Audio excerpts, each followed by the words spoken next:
Hi my friends. Okay, welcome to another video today. And yes, today, sorry, not today, like we are in the Black History Month. Yes, and I'm here for all the Black History girl magic that this brings. Okay, so I'm here with my tea. I call it Black Girl Magic. Yeah.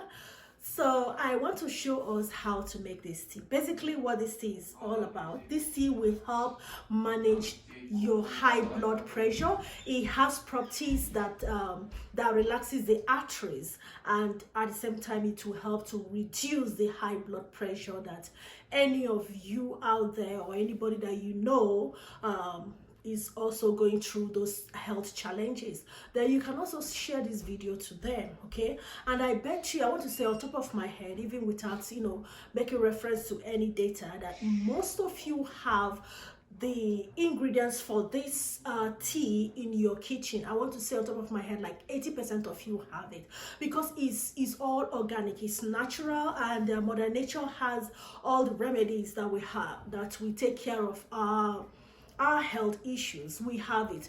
You know, when they say knowledge is power, yes, knowledge is power, but I want to add one more thing. Knowledge is power when that knowledge is applied. Any knowledge not applied is as good as impotent. So after showing you this tea, I want you to go ahead and put it into practice. Use it, and don't worry, we're going to go to the kitchen and I will show you all the ingredients. In fact, it's not, if the ingredients are just two three ingredients and we're done, and everything is natural. Okay, so I call it my Black Girl Magic because it is double-edged. It will reduce high blood pressure. At the same time, it will manage blood sugar for those that have high blood pressure and also suffering or managing or dealing with high blood sugar. This tea, if you're very religious and very consistent with it, take it every night before you go to bed. I tell you, you will forget that you ever had something like that. Come with me, let's go to the kitchen and I'll show you how to make this tea. Come.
Okay, my friends, so it is that easy, super duper easy. So go ahead and enjoy your tea when you think the heat is safe for you. And until I see you in another video, stay well, stay healthy, and make the right choices. And if this option is like a no-no for you, don't worry. Next video I'm coming up with another recipe that will also take care of high blood pressure. So keep an eye on this channel, and if you have not subscribed to this channel, click that red button, and anytime I upload a video, you will receive a notification. Bye bye.